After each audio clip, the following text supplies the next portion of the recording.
Active senior members of the Philippine National Police have allegedly been recruiting members to take part in the latest ouster plot against President Bongbong Marcos, according to former Senator Antonio Trillanes IV. As for the military, Trillanes says retired officials of the Armed Forces of the Philippines are attempting to recruit active soldiers in the ouster plot. May mga na-identify na active senior PNP officials na involved dito pero wala pang nare-recruit na active AFP. Pero na-identify na yung mga retired and former cabinet or senior officials ni Duterte na nagre-recruit sa mga active AFP members. Pero since last year, wala pa silang nare-recruit. According to Trillanes, there's already a sense of urgency as the International Criminal Court is expected to issue by June or July an arrest warrant against the principal accused, which includes former President Rodrigo Duterte. Meanwhile, the PNP appeals to Trillanes to spare the police force from the issue. Citing PNP Chief General Romel Marbil, PNP spokesperson Colonel Jean Fajardo says they have not intercepted any information related to Trillanes' claims. Senator Bato de la Rosa dares former Senator Antonio Trillanes IV to personally handcuff him should the International Criminal Court begin issuing arrest warrants. Trillanes earlier claimed that ICC probers are expected to issue by June or July an arrest warrant against former President Rodrigo Duterte and others accused of rights violations during the previous administration's brutal war on drugs. Former police chief turned politician De La Rosa was the chief implementer of Duterte's anti-drug war campaign. He is among those mentioned in the Crimes Against Humanity complaint before the ICC. Go ahead, make my day, Mr. Trillanes! Sabihan mo, sige ka lang ngak dyan ng ICC. Sige, go ahead. Kahit sumama ka pa, mag-serve ng warrant.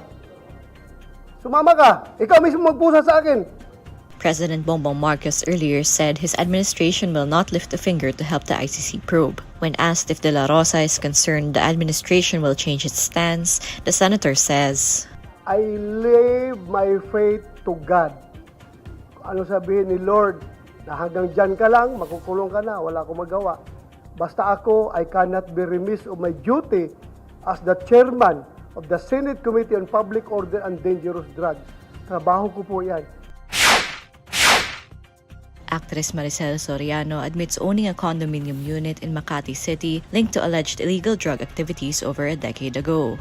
Soriano's name was dragged into alleged leaked Philippine Drug Enforcement Agency operational documents that linked certain personalities to illegal drug use. Facing the Senate hearing for the first time on Tuesday, May 7, the actress confirms to having owned a condo unit at Rizal Tower building in Makati City. One of the alleged leaked documents mentioned that a group of showbiz and politically affluent personalities were supposedly using illegal drugs inside Unit 4-C, Rizal Tower Building, Rockwell, Makati City. However, during the hearing of the Senate Committee on Public Order and Dangerous Drugs, its chairman, Senator Bato de la Rosa, mentioned a different condo unit number, 46-C, when he asked Soriano if she owned it. The actress answered yes, but added she already sold the property in 2012.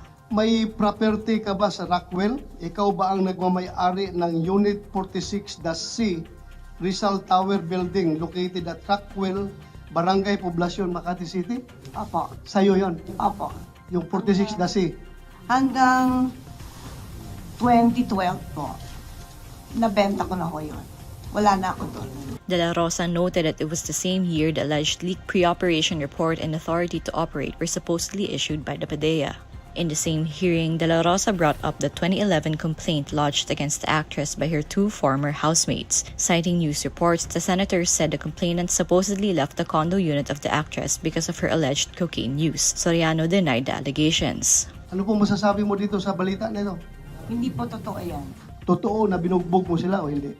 Paano ko naman po bububugin? Dalawa po sila. The Senate Committee on Public Order and Dangerous Drugs is currently investigating the alleged leaked documents concerning her and President Bongbong Marcos's purported involvement in illegal drugs. During the last hearing on April 30, PDEA Director General Moro Virgilio Lazo categorically stated that the documents were fake. However, former PDEA investigation agent Jonathan Morales maintained the legitimacy of the leaked documents connecting Marcos and Soriano to illegal drugs. Morales signed the document. On May 1, De La Rosa said he believed the documents were not fabricated, calling Morales' statement convincing and very straightforward. The National Irrigation Administration plans to sell rice at 29 pesos per kilogram this August. In a palace briefing, NIA Administrator Eduardo Guillen says 100 million kilograms of rice is expected to be produced by August under the contract farming scheme. Sa NIA naman, meron din kaming project na malaki ngayon, yung ating contract farming, And yun, ganun din ang ating, in fact, ang aming estimate dyan, nasa mga 29 pesos, pwede na kami magbenta. By August naman kami.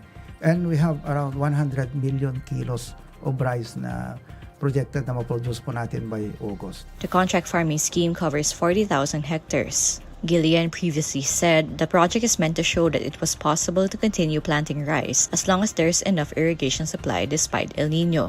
Under the NIA's contract farming scheme, a farmer agrees to supply predetermined quantities of an agricultural product, while the buyer commits to purchase it and supply farm inputs and technical advice, among others. One of President Bongbong Marcos's most famous campaign promises was bringing down rice prices to 20 pesos per kilo. Data from the Department of Agriculture showed that from April 30 to May 4, average prices of local commercial rice were as much as 60 pesos and 81 centavos per kilo. The National Defense College of the Philippines Alumni Association Incorporated awarded 3 INQUIRER.net staffers and 1 Philippine Daily Inquirer reporter with the award of special recognition for the exceptional reporting on the West Philippine Sea. INQUIRER.net Chief Operating Officer Aimee Alcantara attended the awards and recognition program held at the Philippine Navy Officers Country Club in Bonifacio Naval Station, Taguig City, to receive the awards on behalf of INC-focused content researcher and writer Kurt De La Peña, INQUIRER.net's defense beat reporter John Eric Mendoza, INQUIRER.net reporter Adrian Parungaw, and Philippine Daily Inquirer reporter Francis Mangosing. INC-Focus is a team in INQUIRER.net dedicated to research, features, investigative, and special reports. In her acceptance speech, Alcantara emphasizes the responsibility of journalists to provide the public with objective and fearless coverage of the ongoing Chinese aggression in the West Philippine Sea. It's really our public duty to report the events that's happening in the West Philippine Sea in a fair, objective, fearless manner, and in helping the public understand what's really at stake. And what's at stake is our sovereignty. So for as long as there are courageous journalists like the journalists that we have, we will continue to inform the public and fulfill our role in protecting what's really ours. In a letter addressed to the INQUIRER.net and Inquirer reporters, National Defense College of the Philippines Alumni Association Inc. Secretary General Aldrin C. Cunha commended their untiring efforts in bringing to light the measures taken by the government and the actions of other state actors who lay claim to the West Philippine Sea.